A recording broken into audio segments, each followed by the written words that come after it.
Eh bien, rebonjour au 5 Square Renaissance, où nous sommes toujours le jour où je suis poète, ça tombe bien, puisque en fait, je viens vous parler là des enseignements que je suis en train de créer pour l'année 2019, hein, dont je vous ai déjà fait une petite vidéo pour vous en parler, mais à l'époque c'était il y a 15 jours, mais bon, ça évolue vite la vie.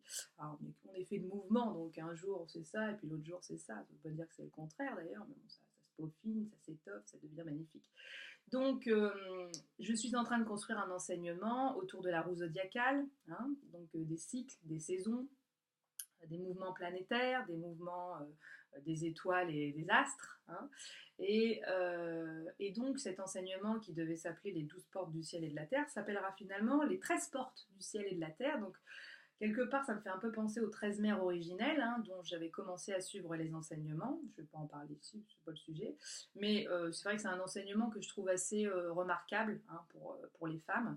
Mais ce que j'ai trouvé, moi, dommage dans les 13 mères originelles, alors je ne remets pas du tout en question cet enseignement qui est très beau, hein. Franchement, moi j'ai trouvé vraiment des choses magnifiques dans cet enseignement-là.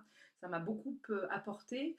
J'ai beaucoup changé, j'ai beaucoup bougé, hein, quand j'ai commencé à travailler avec cet outil.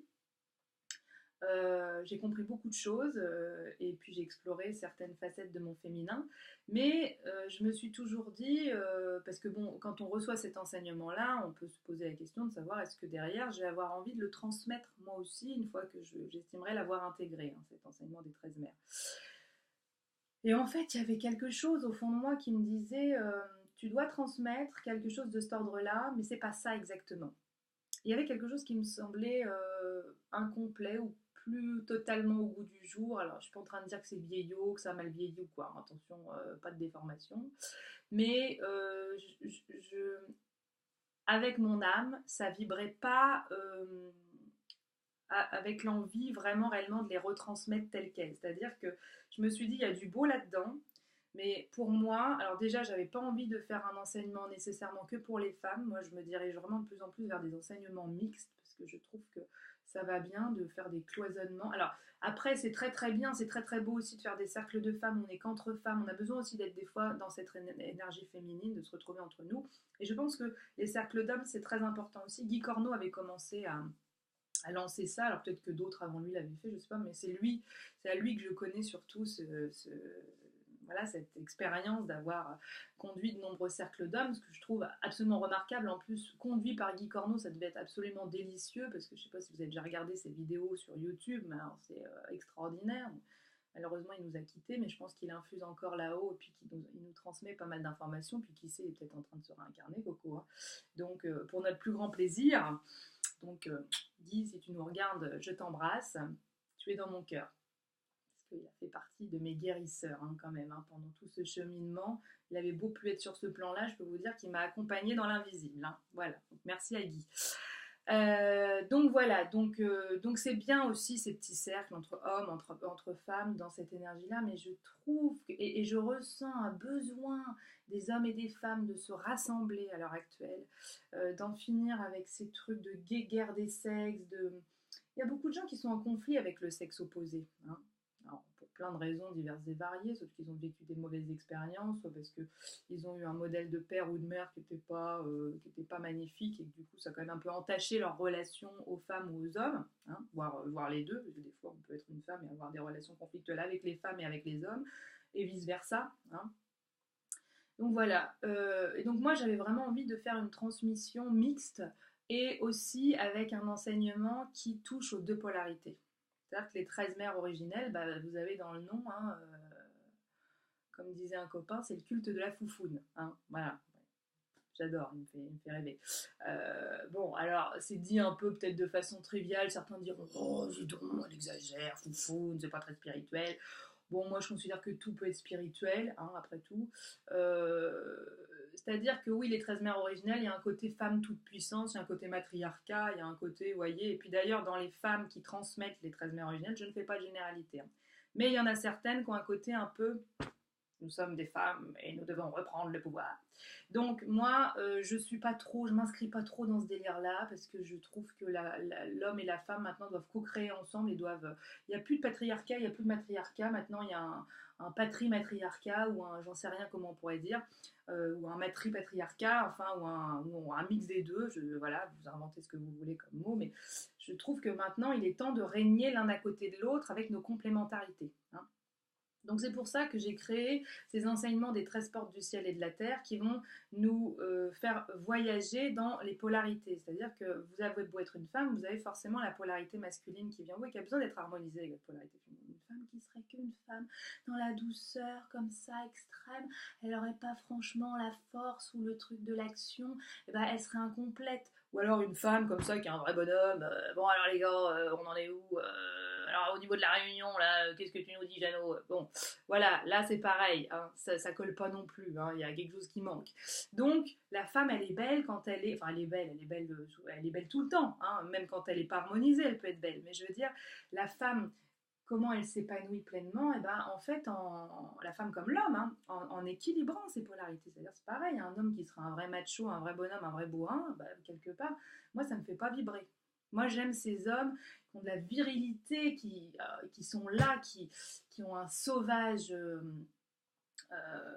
qui incarnent ce sauvage, cette liberté, cette indépendance, et en même temps qui ont une poésie intérieure, qui savent vraiment se poser auprès d'une femme, dire comme elle est belle cette rose, voilà, sans avoir l'impression de passer pour un homosexuel refoulé, vous voyez, enfin, faut en finir avec tout ça aussi, il faut arrêter, les hommes ont besoin de s'exprimer, c'est ce que disait Guy Corneau, on a des générations d'hommes, en fait, qui considèrent que l'émotionnel et le fait de parler de ce qu'ils ressentent dans leur profondeur, c'est un truc de bonne femme. Mais ça fait du gros dégât, ça aussi, parce que les mamans sont responsables de ça aussi, puisqu'elles n'ont pas arrêté de répéter à leur fils, par le passé, et peut-être même encore maintenant, t'es un fils, t'es un garçon, pardon. Un garçon, ça pleure pas. Un homme, ça pleure pas. T'es un homme ou t'es pas un homme? Bah si, un homme, ça pleure. Bah si, un homme, ça pleure. Un homme, ça a le droit d'avoir du chagrin. Un homme, c'est pas un robot. Hein. Un homme, c'est quoi? Alors, c'est quoi? C'est un espèce de viking comme ça, qui a pas de sentiments, qui a pas d'émotions et qui... Voilà, qui parlerait comme ça, comme un monstre ou comme un... Je sais pas comment dire, comme un sauvage. Non, non, non, attendez, on arrête ça un peu. Hein. Donc voilà, ces 13 portes du ciel et de la terre, elles sont là pour nous aider à explorer. C'est un chemin initiatique. Donc en 2019, je vous ouvre à ouvrir des portes à l'intérieur de vous-même, des portes intérieures, et puis forcément, ça va forcément vous aider à ouvrir des portes à l'extérieur, c'est-à-dire toutes les portes intérieures que vous allez venir ouvrir, elles vont vous permettre d'ouvrir sur l'extérieur, c'est-à-dire de transformer votre vie en fait, puisque votre vie interne va se transformer, et bien votre vie externe va forcément se transformer aussi. C'est un enseignement que je suis donc en train de construire, qui est donc comme un parcours initiatique. Hein. Donc le tarot de Marseille est un parcours initiatique qui va du battleur au monde, enfin en passant par le mât ou le mat. Je sais pas ce qu'on dit, moi j'ai tendance à dire le mat, mais certains disent le mât. Donc le mat, c'est quoi? C'est cette lame qui n'a pas qui n'a pas de chiffre en fait, qui n'a pas de numéro. Hein. C'est le 100 cases en fait, c'est le 100 cases du tarot de Marseille, celui-là. C'est le fou, en fait, on l'appelle aussi, hein, c'est-à-dire celui qui ne rentre pas dans les cases. Hein. Donc, en fait, quelque part, il est le commencement et la fin à la fois. C'est-à-dire qu'on ne sait pas si on le met au début, si on le met à la fin, si on le met au milieu. À la limite, il est de tout et de n'importe où, celui-là. Donc, c'est une lame qui est très intéressante. Moi, je me reconnais complètement dans ce fou, évidemment. Mais voilà, donc le tarot de Marseille est un parcours initiatique qui vous fait aller de cette espèce d'énergie non raffinée à une espèce d'énergie, puis une énergie non raffinée, auto-centrée un peu. Hein, vous n'avez pas encore appris à aller vers les autres, vous êtes complètement à l'intérieur de vous et des fois de façon un peu blessée, un peu pas toujours... toujours un peu névrosé, un peu parfois, hein, voilà, c'est le début, ça illustre le début de la vie, en fait, finalement, vous voyez. Et puis, en fait, on va vers le monde, c'est-à-dire cette expansion du collectif, c'est-à-dire rayonner dans le monde. Hein. Et à travers, on passe toutes les lames du tarot avec tout ce qu'elles nous font travailler. Et bien là, avec, donc, Simone Bernaud a écrit les 22 portes du tarot, et bien moi, je vous propose d'explorer les 13 portes du ciel et de la terre à travers la roue zodiacale, c'est-à-dire les signes astrologiques, où on ouvre par la porte du feu, donc on va aussi aller explorer les éléments en nous. On ouvre la porte par la porte du feu et l'énergie du bélier, et on finit par la porte des poissons et la porte de l'eau. Et entre-temps, eh bien, on fait toujours on voyage à travers tous les signes du zodiaque. Donc, bien sûr, vous êtes peut-être Scorpion, ascendant Sagittaire, c'est n'importe quoi. Hein. Et donc, vous vous dites, bah oui, mais pourquoi je vais aller me fader tout le zodiaque? Bah, je vous rappelle quand même que vous êtes des êtres très complets et divers. Hein, et que vous avez un thème astral, un thème karmique ou que sais-je, et que vous avez des planètes un peu dans tout. C'est-à-dire que moi, par exemple, je suis Poisson ascendant Gémeaux, mais j'ai plein de planètes, j'en ai au moins 4, je crois, en Bélier. Donc je suis en fait eau et air, mais en fait j'ai du feu à fond. D'ailleurs on le sent, hein, quand on m'écoute parler, on sent qu'il y a du feu derrière. Hein. Voilà, du bélier aussi, parce que je sais foncer, buter, tête baissée, sans réfléchir, et des fois avoir la parole qui va plus vite que mon ombre et me dire pourquoi j'ai dit ça. Donc voilà, donc bon, hein, on porte tous ces énergies différentes en nous et ça va nous permettre d'aller les raffiner en fait. Hein. Donc le bélier, c'est quoi pour moi? Ça illustre en fait la rencontre entre le spermatozoïde et l'ovule. C'est-à-dire cette force de vie, cette énergie qui fait que c'est quoi un spermatozoïde? Et bah c'est un bélier, c'est-à-dire il fonce. Bah oui, parce que s'il se laisse dépasser, s'il est empathique avec les autres copains qui sont en train de faire la course jusqu'à l'ovule, il va dire oh bah les gars, non bah non, je veux pas gagner, moi, non mais je vous laisse ma place. Bah, s'il fait ça, il connaîtra jamais la vie. Donc lui, c'est un acharné, lui ce qu'il veut c'est vivre, hein, voilà, parce qu'il sait que c'est une belle expérience. Alors qu'est-ce qu'il fait? Il fonce, il réfléchit pas, la tête il la pose et puis boum. Et qu'est-ce qu'il fait? Fusion. Fusion intense avec l'ovule, il y a une magie qui s'opère, et paf, 9 mois plus tard, il y a un enfant qui naît. Donc, c'est l'énergie primordiale en fait. Le bélier, c'est l'énergie primordiale. C'est l'énergie du fonceur, l'énergie du conquérant. Si ce spermatozoïde se disait pas c'est moi qui vais gagner, eh ben, il gagnerait pas. Donc, en fait, on est le fruit déjà d'une première victoire. Donc, en fait, on peut pas se dire qu'on est des losers parce que déjà, on a réussi un premier truc, c'est qu'en fait, la rencontre entre le spermatozoïde et l'ovule, bah, ça a donné nous quand même. Hein. Voilà, donc on est quand même issu d'un spermatozoïde qui a cru en lui, hein. Donc forcément, on peut croire en nous. Voilà.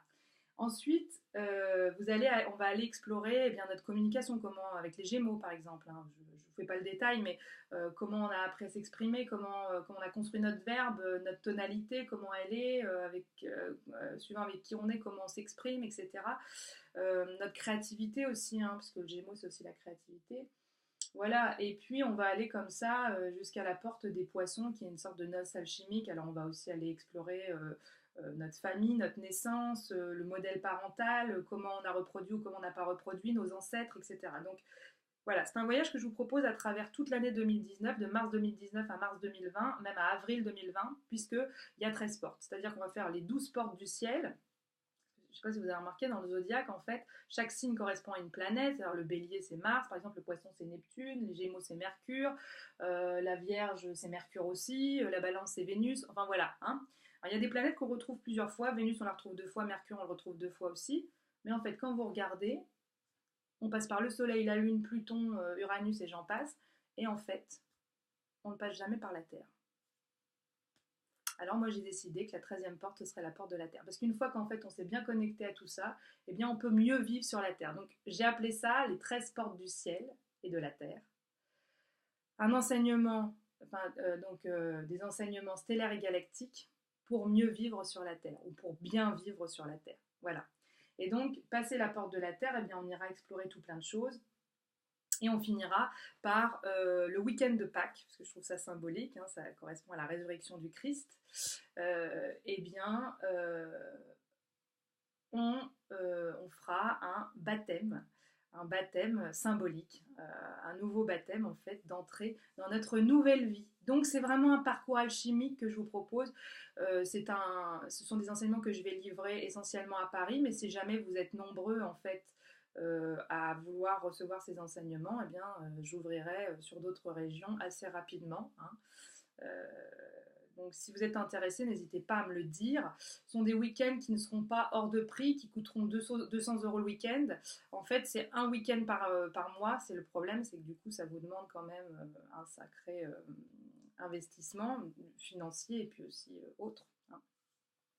Mais il y aura aussi cet enseignement-là, je vais le faire aussi par trimestre pour les gens qui n'habitent pas Paris, par exemple, et qui veulent quand même suivre cet enseignement. Donc je suis en train de concocter un petit livret parce que je suis en train de mixer différentes mythologies. On va aussi on fera des méditations et on abordera aussi la mythologie et je vous prépare des choses avec la mythologie océanienne pour aller visiter les portes de l'eau parce que du coup on va visiter les portes de l'eau, les portes de la terre, les portes de l'air et les portes du feu à travers tout cela.